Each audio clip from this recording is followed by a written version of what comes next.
Aujourd'hui, nous allons explorer l'histoire fascinante de Bouddha, l'une des figures les plus influentes de l'histoire spirituelle. Comment un prince vivant dans l'opulence a-t-il renoncé à tout pour devenir un ascète et trouver l'illumination? Quelles sont les idées fondamentales qu'il a développées et comment a-t-il laissé un héritage qui continue d'inspirer des millions de personnes à travers le monde? Accrochez-vous pour un voyage enrichissant dans la vie de Siddhartha Gautama, le Bouddha. N'oubliez pas de vous abonner, de liker et de partager pour soutenir notre chaîne. Siddhartha Gautama, le prince en quête de vérité. Siddhartha Gautama est né vers 563 avant notre ère dans la région qui est aujourd'hui le Népal. Il était le fils du roi Suddhodana et de la reine Maya et vivait dans le luxe et la prospérité du palais de Lumbini. Son père, désireux de le protéger des souffrances de la vie, l'enfermait dans un environnement de confort et d'abondance, pensant que cela garantirait son bonheur et sa réussite.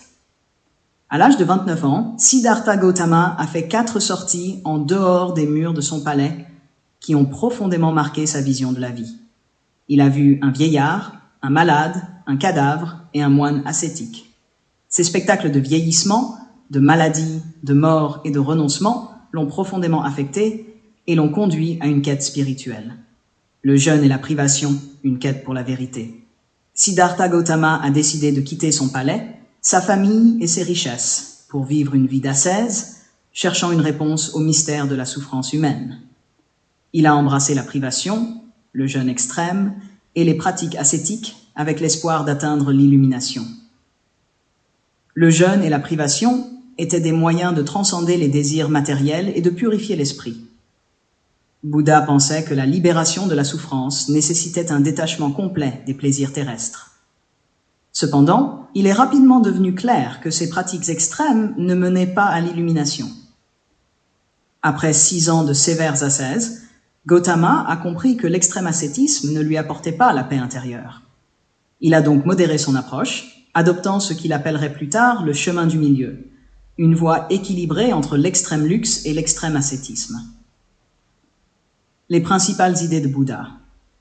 Après avoir abandonné l'ascétisme sévère, Siddhartha Gautama s'est assis sous un arbre Bodhi à Bodh Gaya, en Inde, et a médité pendant plusieurs jours jusqu'à atteindre l'illumination. C'est à ce moment-là qu'il est devenu Bouddha, ou l'éveillé. Il a formulé les 4 nobles vérités et le noble chemin octuple, qui sont les principes fondamentaux du bouddhisme. 1. La vérité de la souffrance, dukkha. La vie implique la souffrance et l'insatisfaction.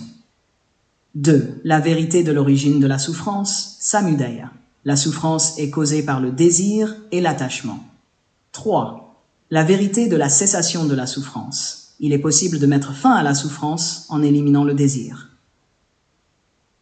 4. La vérité du chemin vers la cessation de la souffrance. Le chemin vers la fin de la souffrance est le noble chemin octuple. Ce chemin inclut la bonne vue, la bonne intention, la bonne parole, la bonne action, la bonne subsistance, l'effort correct, la pleine conscience et la concentration correcte. Bouddha n'a jamais voulu être considéré comme un dieu ou un être suprême. Il a insisté sur le fait qu'il n'était qu'un guide pour aider les gens à comprendre la nature de la souffrance et comment y échapper. Selon lui, le véritable changement venait de l'intérieur et chacun devait faire le travail sur soi-même pour atteindre l'illumination. Et les anecdotes. Les premiers écrits sur Bouddha n'apparaissent que plusieurs siècles après sa mort. Les enseignements de Bouddha ont été transmis oralement par ses disciples avant d'être consignés dans des textes écrits.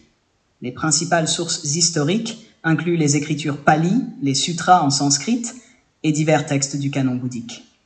Il est important d'aborder ces écrits avec un regard critique, car de nombreux miracles, comme ceux attribués à Bouddha, ont été ajoutés aux récits postérieurs. Ces miracles incluent des actes de guérison et des résurrections, semblables aux récits de Jésus dans la tradition chrétienne.